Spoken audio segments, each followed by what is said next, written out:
It falls into a certain class of Stephen King books that can only be described as epics.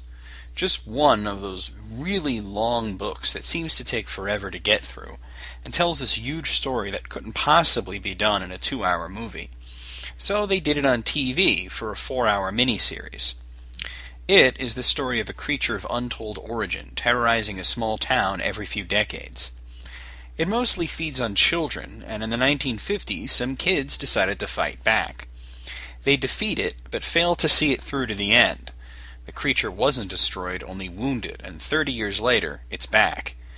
The 7 kids, dubbed the Losers Club, make a vow to return to their hometown of Derry and fight it again if it ever came back. It appears as many different things, usually whatever you're most afraid of. It could appear as a giant eyeball, a werewolf, a mummy, a rotting corpse, whatever, though a lot of times it appears as a clown. Now personally, as a kid I was afraid of clowns, and to this day they still creep me out a little. It seems a lot of people are like that, and I'm willing to bet Stephen King is also. Well, let me just say before you go watching this movie, if you haven't already, if you weren't already afraid of clowns, there's a good chance you will be after seeing this shit.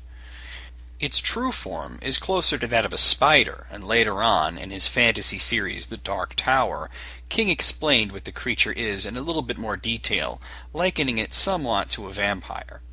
The book tells 2 narratives simultaneously, the 50s and the 80s.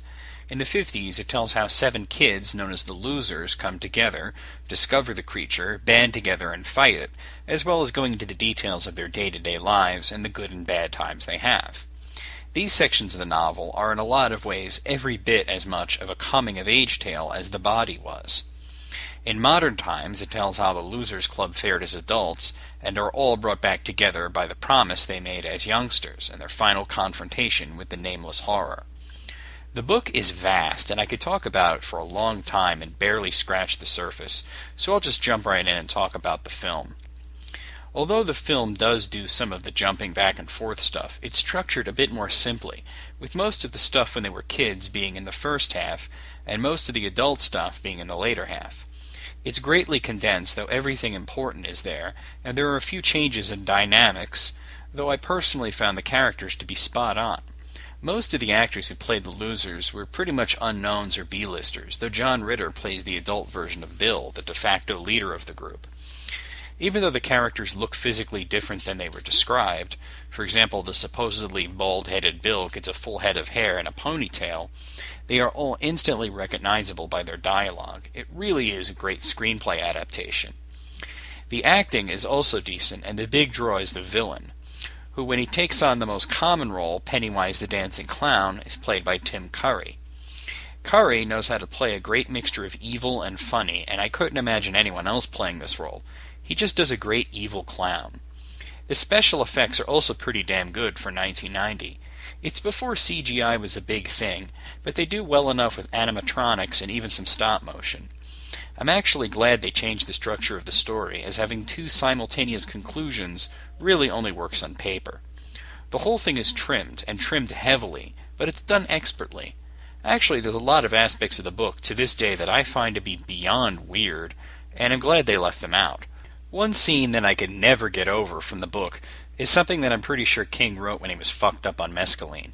After beating it for the first time, as kids, the group gets lost on their way out of the sewer, so the girl, Beverly, decides the best way to find their way out is to totally have sex with all 6 of the guys.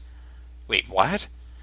King plays this off as they had a mystical bond that was deteriorating, and the ultimate act of intimacy strengthened the bond enough for the kids to find their way out.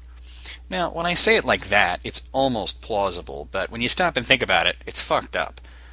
Here's a scene where a bunch of 11-year-olds have a gangbang in a sewer after defeating a mythical spider demon. I understand that it's a coming-of-age story, and there's a lot of sexuality involved in coming-of-age, but that scene never sat right with me, and I don't think even in remakes, and yes, this is getting a remake, that it will ever be done on film. It's impossible to do that in a tasteful manner, and I don't think it should even be tried. The reason I brought this up is because squeezing it into a 4-hour movie, a TV movie even, there's bound to be a lot taken out, and it's easy to sit there and complain about what they did or didn't take out, But my point is they kept what was important to the theme and overall story arc and lost what didn't necessarily have to be there. Hell, I'd probably like the book better without the gangbang scene. One thing about the movie that a lot of people like to complain about is how it updates the modern day stuff from the 80s to the 1990.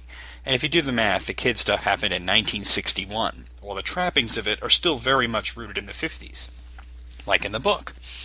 Personally, I'd like to point out that the changes in culture don't happen overnight. It's not like it became 1960 and everyone said, oh, we gotta start being hippies now. It's completely passable to me that 1961 would greatly resemble 1959. It's only 2 years later. The planned remake is interesting to me too, as it will be a theatrical release, so I gotta wonder how they're gonna do that. And it's gonna be modernized further, with the kid stuff happening in the 80s, which was originally the modern times. Kind of weird how that worked out. My only real criticism against it is that it's pretty damn long. Not as long as The Stand, but if you're watching it on DVD, you have to try and remember that it was originally meant not to be watched all at once, so it can be easy to feel like it's way too long. That being said, it is a great screenplay, decent acting, nice special effects, and a great trimmed down job on the whole narrative. All in all, a solid 8 out of 10.